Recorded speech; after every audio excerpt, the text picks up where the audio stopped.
Halo Sobat Hijau. Eh, Jumpa pertama dengan saya Andri Wijaya di Situation Room yang ada atau milik PSKL. Hari ini ngopi sore edisi takeover spesial, menunya adalah kopi inklusi. Apa itu kopi inklusi? Kita akan bicarakan dengan teman-teman yang sudah hadir. Sekarang ini di Situation Room ada Resti. Halo, selamat sore. Halo, selamat sore Resti. Kemudian ada kawan kita Erwin. Halo, perkenalkan nama saya ERWIN. Panggil saya seperti ini, Erwin. Oke, nah itu yang spesial, ngopi sore ngomongin pengalaman dan inspirasi seputar social forestry.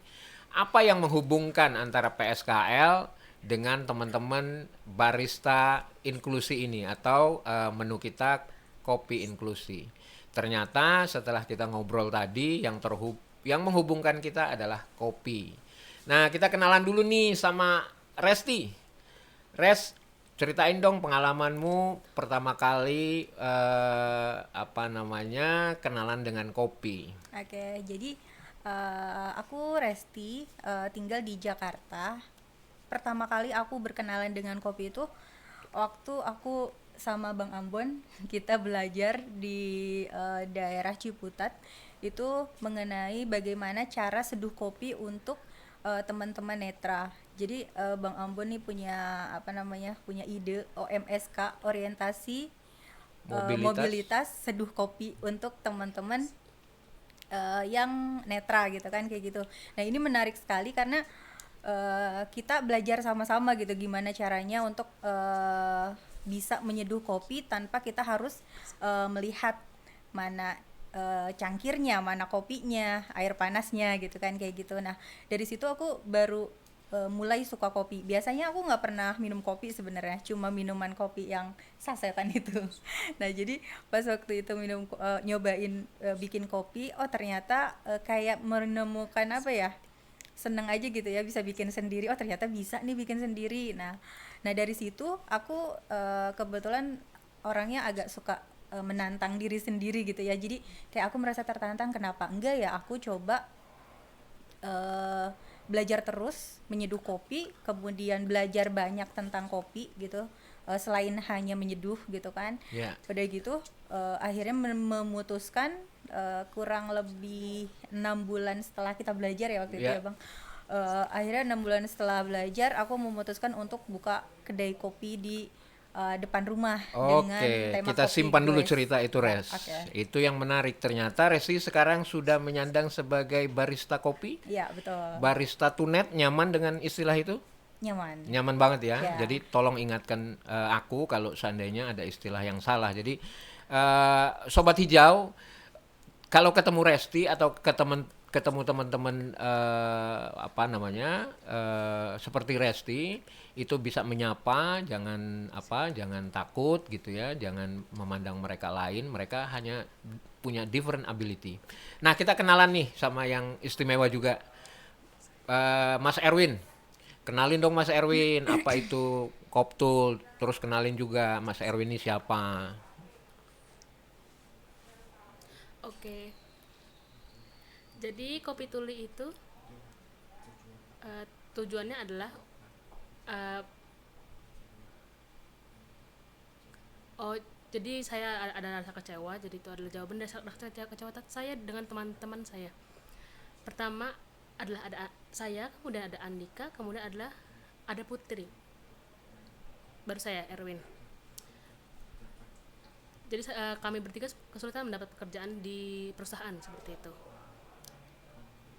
Kemudian yang bernama Putri ini sudah melamar sekitar 500 perusahaan namun tidak ada yang diterima. Kemudian untuk Andika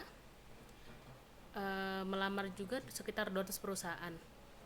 Kemudian untuk saya, waktu itu saya masih kuliah dan saya coba melamar tapi semua juga tetap ditolak. Kemudian kami bertiga akhirnya menganggur sampai ada kami bertiga berpikir dan mendapat ide, bagaimana kalau kami bertiga membuka suatu usaha seperti itu. Usaha seperti apa? Mungkin bisa kopi seperti itu. dari Andika yang mengidekan bahwa Andika menyukai kopi seperti itu. Terus bagaimana cara membuat kopi? Jadi pertama jelas harus latihan dulu bagaimana cara membuat kopi. Kemudian harus riset yang banyak. Kemudian harus eksplorasi bagaimana kopi itu. Eksperimen pula harus dikerjakan. Itu mungkin kami kerjakan sekitar 210 hari. Mungkin kurang lebih 6 bulan.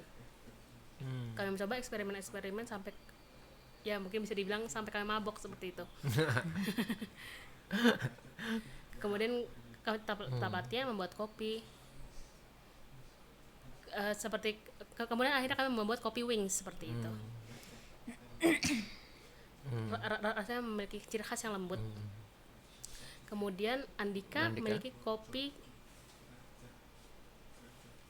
strong. Koso.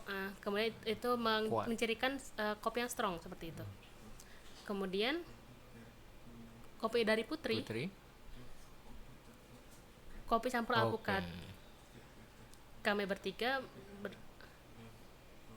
selain kopi kami juga menyediakan non kopi seperti itu. Oke, jadi Mas Erwin, jadi saya boleh sebutkan sebagai 3 sekawan yang punya kekecewaan yang sama, di mana dunia yang umum sulit menerima teman-teman, kemudian akhirnya terinspirasi untuk membuka usaha sendiri di bidang kopi. Nah, Sobat Hijau, jadi kalau bertemu dengan Erwin dan teman-temannya bisa menyapa ya dengan bahasa isyarat, dan mereka cukup nyaman atau disarankan menyapa sebagai teman tuli, dan kita biasa disebut sebagai teman dengar atau kawan dengar. Begitu Erwin ya? Betul? Ya, betul. Jadi menyapa, halo. Oke, seperti itu. Nah, Sobat Hijau, karena kesempatan luar biasa dari PSKL ini, kita take over ruangan ini juga selain untuk mengedukasi Sobat Hijau untuk mengenal beberapa bahasa isyarat dari teman-teman tuli, juga kita akan bercerita mendengarkan pengalaman mereka bersentuhan dengan kopi. Nah, kembali ke Resti nih. Res, kamu dengar nggak ada istilahnya perhutanan sosial? Belum sih, baru dengar sekarang ya Pak. Baru dengar sekarang. Iya. Tapi kamu pernah nggak ke kebun kopi? Pernah ke kebun kopi. Ceritain dong kapan waktu ke kebun kopi itu, bagaimana, di mana? Oke, jadi waktu itu kurang lebih 3 bulan aku belajar tentang menyeduh kopi. Itu kita berkesempatan untuk datang ke kebun kopi di daerah Saptawening, Batang, Jawa Tengah. Jawa Tengah. Iya betul. Jadi itu tuh kebun yang dikelola oleh nama petaninya Pak Dewa. Wah, Pak Dewa, selamat sore Pak Dewa. Iya, selamat sore Pak Dewa. Nah, di sana kita dikenalkan nih sama Pak Dewa ke kebun kopinya gitu. Boleh aku sebagai netra gitu ya, boleh memegang pohon kopinya. Kemudian kebetulan waktu itu sedang berbuah dan kayaknya sih lagi merah ya, karena waktu Itu pengalaman pertama atau sebelumnya sudah pernah pegang pohon kopi dan buah kopi? Pengalaman pertama. Itu pengalaman pertama aku pegang pohon kopi, pegang buah kopi secara langsung gitu kan. Terus mencoba kulit yang cerinya itu. Nah, itu tuh pengalaman pertama banget mengenal kopi dari awal mereka ditanam gitu kan. Kayak gitu. Nah, kemudian di sana juga kan selain kebun, terus kayak mereka melakukan proses untuk kopinya. Kemudian ada juga kedai kopinya gitu. Jadi dari bener-bener mereka mengelolanya itu dari hulu ke hilir gitu. Dari kebun dan ada kedai kopi. Iya, betul. Dan Pak Dewa cerita nggak tentang perhutanan sosial? Enggak sih. Enggak ya. Yeah. Jadi ternyata Resti, kita baru baca datanya, Pak Dewa adalah salah satu petani yang mendapatkan skema PS, perhutanan sosial. Nah, jadi kita terhubung dengan skema itu atau perhutanan sosial dari kopi.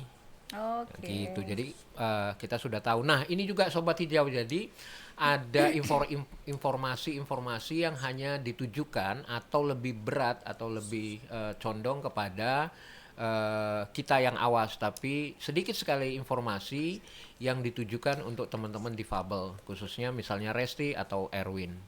Nah, kita ke Erwin nih sekarang. Erwin, apa sih tantangannya membuka usaha kedai kopi? Bagaimana pelanggan bisa memesan menu-menu kopi? Boleh diceritain dong ke Sobat Hijau. Oke, ada beberapa hambatan. Sebenarnya banyak sih. Yang pertama jelas sulit komunikasi ya. Contoh, ada orang dengar datang, kemudian datang ke kasir untuk memesan seperti itu. Kemudian pasti orang dengar itu langsung ngomong gitu. Namun kasirnya ini tuli. Akhirnya terjadi miskomunikasi seperti itu. Namun tetap harus bagaimana kita bisa pakai oral. Jadi bisa setara antara komunikasi teman dengan teman tuli. Memang lebih baik halo seperti ini, halo. Kemudian menunya langsung kita tunjuk saja seperti itu. Oh, saya mau yang ini gitu. Oh. Karena di menu itu ada A, ada B, ada C. Bisa seperti ini, saya mau pesan A, atau pakai kertas ditulis. Oke, Oh, saya kalau mau pesan ini. kalau saya mau pesan berarti halo, saya mau A. Itu artinya menu yang ada di A. Ya, itu Oke, Sobat Hijau. Jadi kalau ke kafenya Mas Erwin, ke Koptul, itu lihat apa namanya tata cara memesannya. Pertama kita dapat belajar bahasa isyarat. Yang kedua kita mulai berani berkomunikasi sama teman-teman tuli. Nah, terus Erwin, dari 3 sekawan ini makin banyak nggak teman-teman tuli yang mengikuti jejak 3 sekawan Koptul ini? Banyak, ada banyak teman-teman tuli ikut di tempat kafe kopi tuli ini seperti itu. Teman-teman tuli ini datang kemudian tertarik, kemudian mengajak teman-teman yang lain, teman-teman baik teman tuli maupun teman dengar, kemudian sama-sama ngobrol, sama-sama interaksi bahasa isyarat, kemudian diajari teman-teman dengar bisa diajari bahasa isyarat. Kemudian diharapkan juga untuk bisa meningkatkan literasi masyarakat.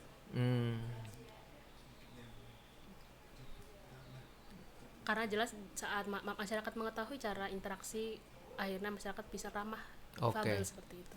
Nah, Sobat Hijau, kita bisa banyak belajar di sini ya.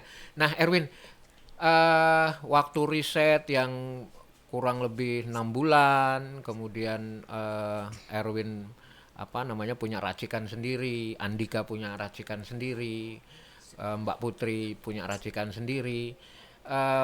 Punya pengalaman nggak pernah langsung ke kebun kopi? Ada. Ceritain dong di mana aja. Kayaknya udah pernah kemana-mana nih. Jadi saya pernah ke Andika, pernah datang ke kebun kopi. Tempatnya di Ciwidey. Oh, di Ciwidey. Oke, di Bandung. Kemudian Arabica. melihat kopi Arabica, Robusta juga. Oke. Kemudian saya pernah juga datang sama Menoken. Oke. tempatnya Di Garut, ya. Deden. Oke. Mas Deden. Sunda Hejo. Oke. Ada kebun kopi di situ. Ada roasting. Banyak macam. Itu pertama kali pengalaman saya perkenalan dengan kopi. Kemudian Resti juga. Satawening. Paling jauh kemana?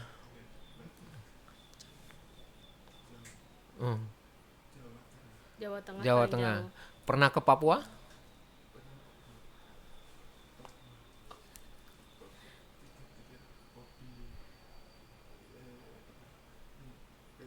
Liberica. Oke. Nah, Sobat Hijau, jadi ternyata pengalaman barista inklusi ini bukan hanya tahu dari riset, mereka juga risetnya ke lapangan, ke lokasi-lokasi di mana yang menghasilkan kopi. Nah, kita kembali ke Resti lagi nih. Res, Yes. bagaimana kamu bisa tahu pelanggan datang ke kopi goesmu? Oke, nah ini juga lucu sih Bang. Jadi kan ya namanya sebagai netra gitu kan, kita punya keterbatasan jelas ya penglihatan. Mhm. Eh, Biasanya sih untungnya mungkin karena mereka bisa tahu dari namanya gitu ya. Kedaiku kan Kopi Netra.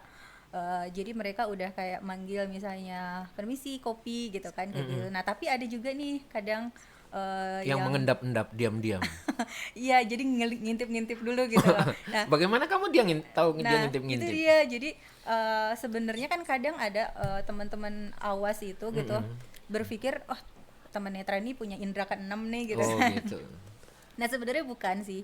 Jadi kita itu karena memang punya keterbatasan secara visual, kemampuan indera kita yang lain itu kan jadi lebih terasa ya. Iya. Nah jadi kayak bisa ngerasain aja nih kayak ada orang lewat nih, angin-angin lewat Oh gitu kan kayak gitu. gitu. Nah pernah nih aku pas kayak ada orang di depan pintu. Nah kebetulan aku kan ya udah suka sok pede aja gitu kan. Ya siapa gitu kan. Oh Oh ternyata gitu. bener ada orang.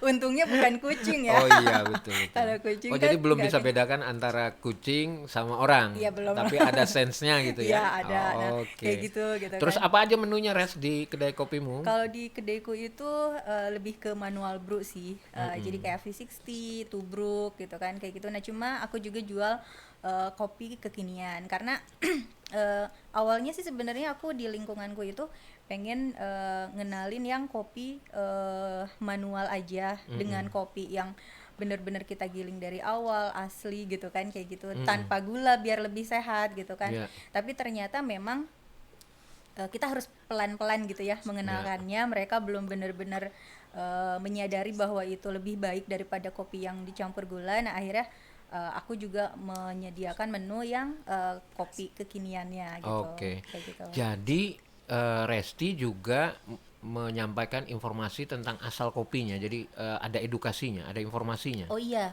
jadi aku selalu kan ini juga sih salah satu cara aku untuk memperkenalkan selain kopinya juga tentang difabel netranya. Jadi di toples-toplesnya biasanya aku dibantu sama temen yang awas itu untuk menuliskan jenis varian kopinya. Kemudian aku juga kasih tulisan huruf braille. Jadi untuk biar Oke. mereka tertarik gitu kan kayak Iya. gitu. Nah, ntar kalau misalnya mereka nanya ini kopi apa, nanti biasanya aku jelasin sih kopinya dari mana, kemudian nanti rasanya tuh kayak gimana sih. Terus kopi jenis ini biasanya recommendednya dibikin apa gitu. Biasanya Iya, kayak gitu iya, sih, iya. Bang. Kayak gitu. Oke, nah Sobat Hijau ini makin menarik ya. Nanti kita akan bicarakan lagi lebih dalam tentang pengalaman mereka. Tapi kita mau tanya ke Erwin nih, karena diawali dengan kekecewaan kedai kopi Tule. Apakah sekarang misalnya menurutmu Erwin, atau ada harapan ke lingkungan, ke pemerintah kita, ke masyarakat, ke halayak luas? Apa harapannya? Oke, kalau untuk harapan aku berdoa semoga kalau ada untuk tambahan akses seperti itu untuk semua kesetaraan Indonesia. Jelas untuk ramah disabilitas. Saya berdoa semoga teman-teman tuli memiliki kemampuan seperti itu. Bisa menjadi sukses sama seperti teman-teman dengan dan setara. Seperti itu. Jangan pernah takut. Tetap tuli itu pasti bisa. Pasti bisa. Tuli itu pasti bisa. Tidak ada perbedaan antara teman tuli dan teman dengar. Tuli itu pasti bisa. Ya, teman-teman Sobat Hijau, jadi juga teman-teman difabel yang masih di rumah, kemudian yang di luar masih merasa takut gitu ya, mungkin menyaksikan Mas Erwin ini bisa menginspirasi dan jadi semangat lagi.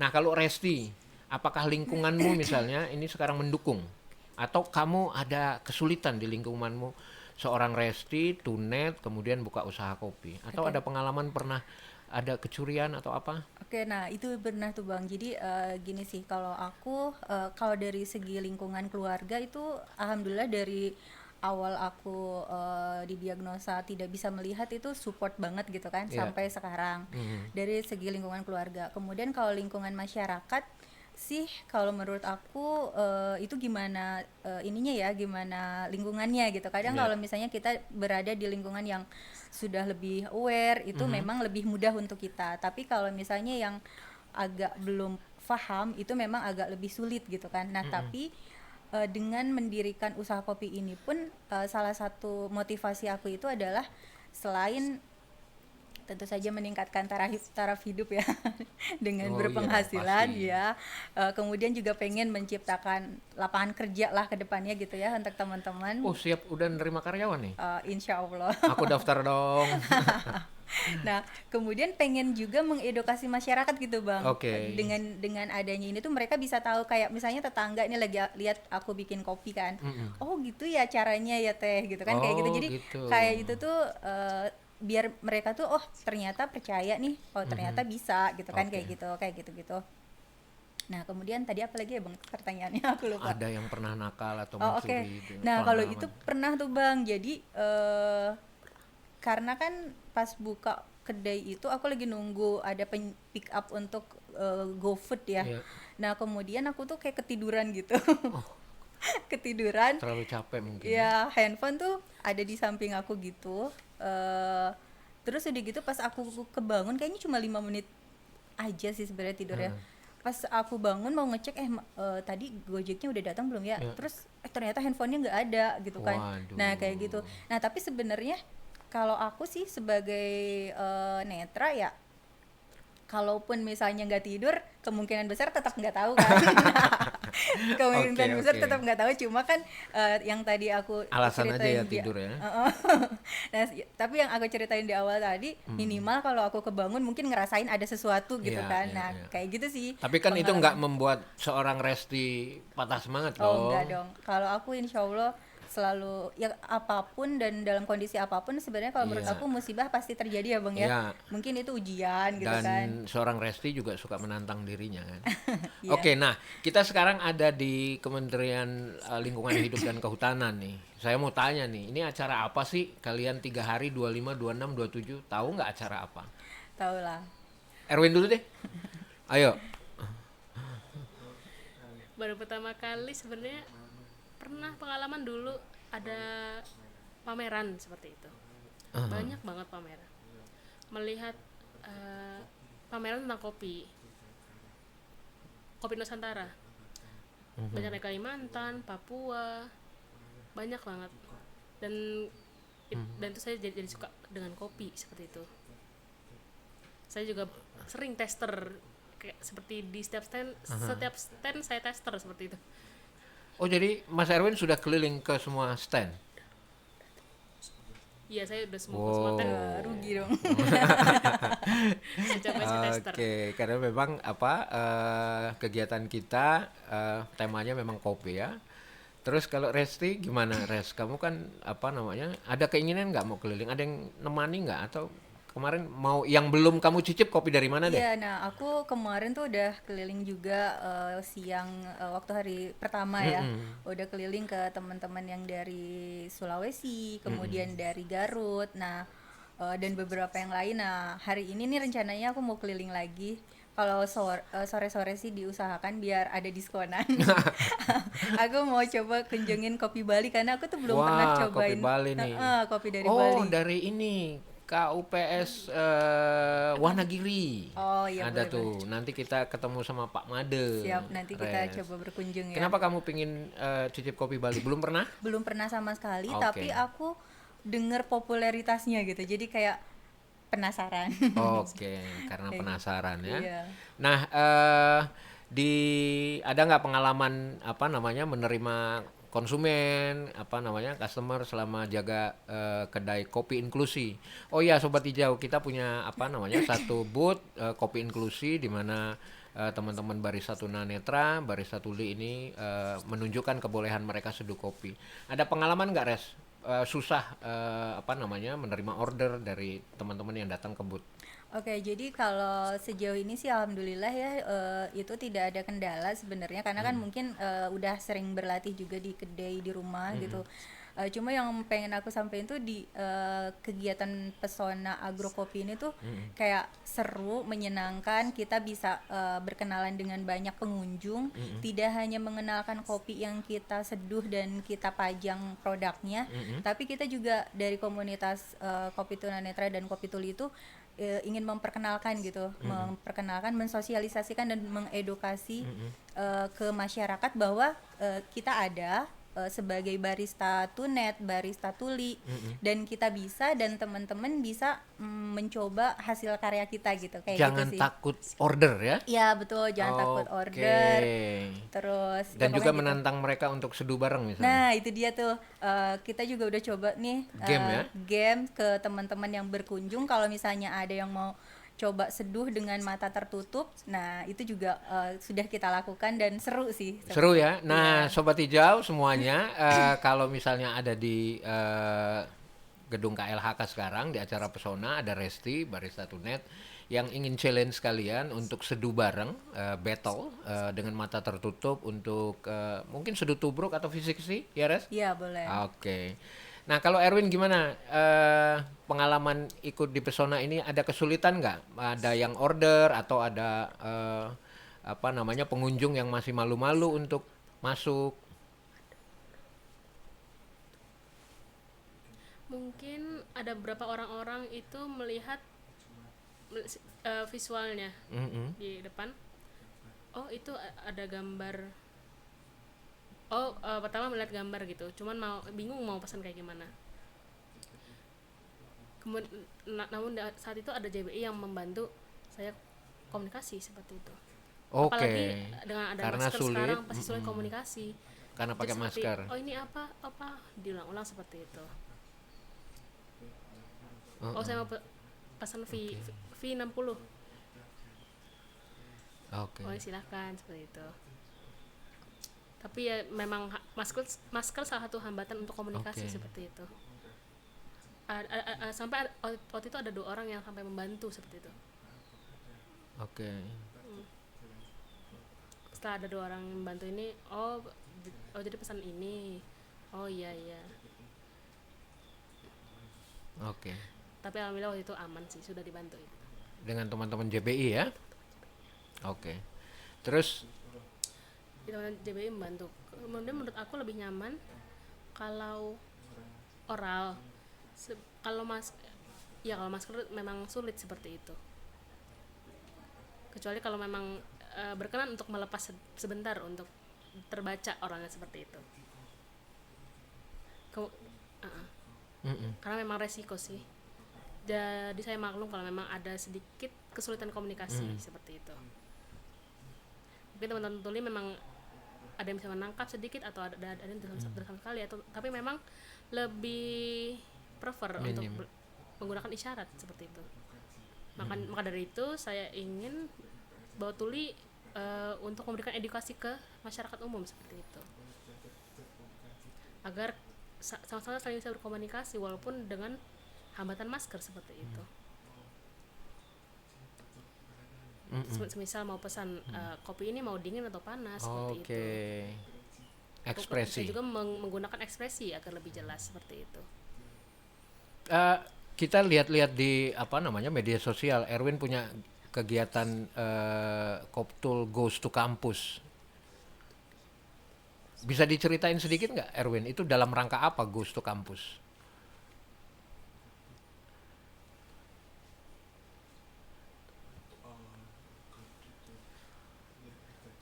Jadi itu awalnya kerjasama New Zealand. Kerjasama dengan New Zealand. Koptul. Kopi Tuli datang ke sekolah seperti itu, ke kantor, ke kampus-kampus untuk sosialisasi menggunakan bahasa isyarat seperti itu, untuk meningkatkan kesadaran masyarakat umum seperti bagaimana bisa komunikasi dari teman-teman dengar. Jadi diharapkan kita semua setara seperti itu. Nah, mungkin ini juga kita bisa take over hari ini, Mas Erwin, Situation Room ini dari PSKL, karena juga diberi kesempatan sebagai ruang untuk edukasi kepada Sobat Hijau khususnya, bahwa mengenal pertama kali bahasa isyarat, juga mengenal profesi-profesi yang bisa digeluti oleh teman-teman difabel. Bisa jadi peracik kopi seperti Resti dan juga Erwin. Sobat Hijau, mungkin ada pertanyaan banyak sekali dari teman-teman. Teman-teman bisa langsung berhubungan dengan Resti di Instagramnya atau di media sosialnya, ada di kopi.netra, dan juga bisa kontak langsung dengan Mas Erwin nanti di Instagramnya di @koptul.id, ya. Jadi bisa dicek ke sana, jangan sungkan untuk bertanya, misalnya berbagi pengalaman, atau di daerah di tempat Sobat Hijau ada teman-teman difabel di sana yang ingin belajar tentang kopi, kemudian juga ingin mengenal bagaimana memulai usaha, karena seperti dikatakan Mas Erwin, teman-teman tuli pasti bisa untuk menambah kemampuan mandiri membuka usaha. Demikian juga dengan teman-teman netra seperti Mbak Resti dari komunitas Kopi Tunanetra atau yang biasa disingkat dengan Kakak Tunet, itu juga bisa saling sharing, belajar bersama, dan juga misalnya kalau teman-teman berkenan untuk ikut kelas seduh ala barista tunanetra atau kelas seduh untuk tunanetra, itu mereka sudah buka secara reguler, sekarang akan masuk kelas yang kelima. Jadi bisa kontak Kak Resti di Instagramnya di kopi.netra.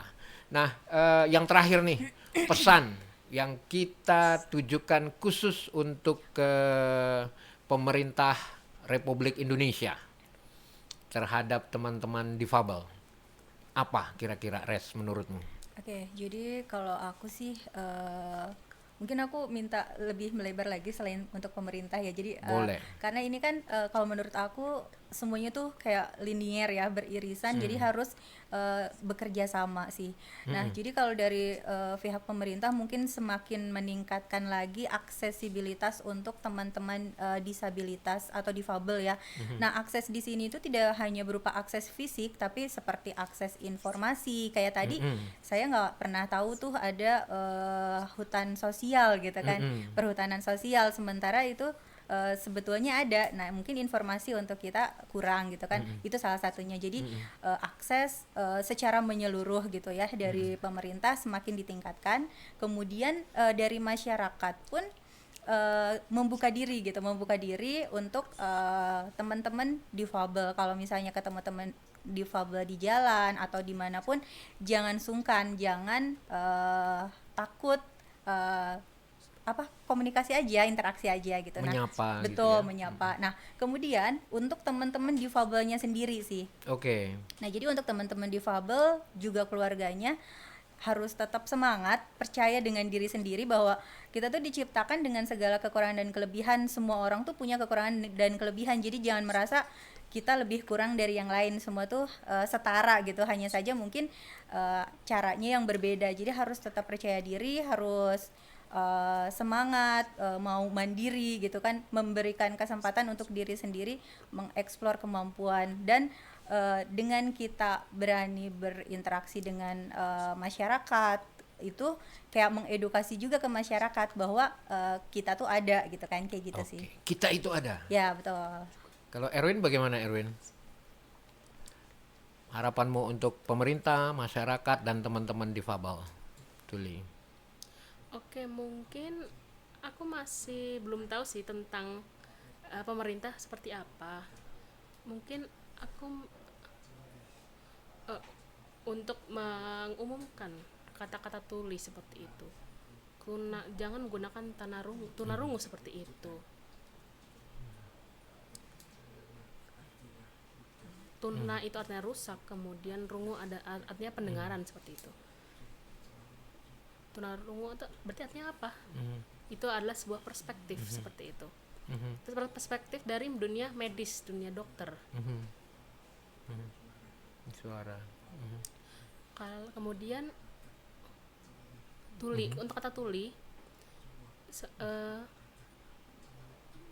Mungkin orang-orang berpikir kata-kata tuli itu adalah kata-kata yang kasar seperti itu. Mungkin kata-kata kasar dari zaman dulu juga bilang kata-kata kasar gitu seperti itu. Usaha. Kami Tetap teman berusaha. tuli tetap usaha untuk karena teman-teman tuli memiliki hak kesetaraan seperti itu. Kesetaraan menggunakan apa? Bahasa isyarat. Sosialisasi. Tapi memang Akses. dibutuhkan sosialisasi dan akses untuk mengubah perspektif tadi menjadi perspektif sosial seperti itu. Tuli betul-betul berusaha untuk menyetarakan seperti itu.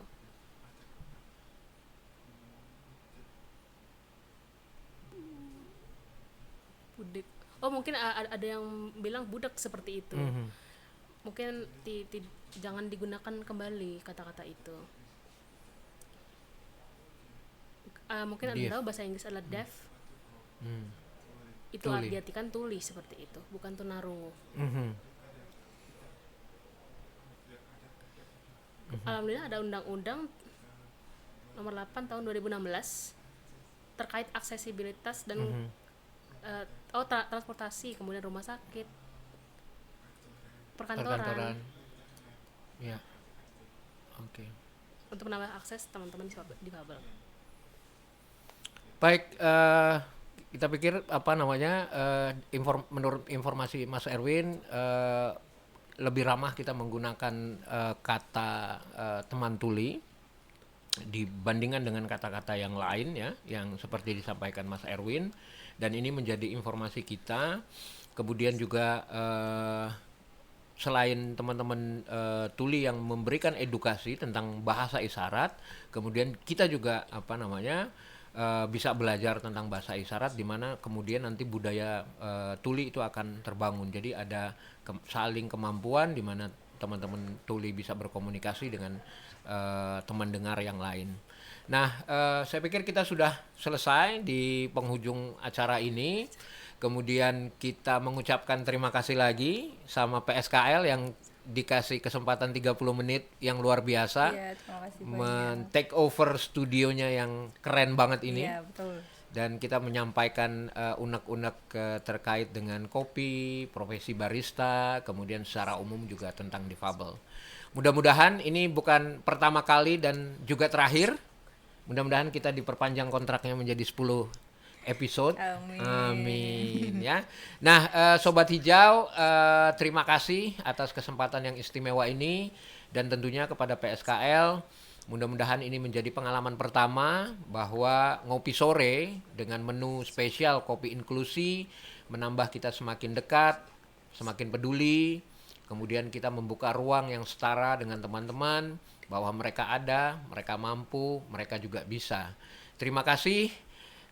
Kami bertiga mengucapkan salam, selamat ngopi, dan jangan lupa mereka ada. Terima kasih. Sama-sama.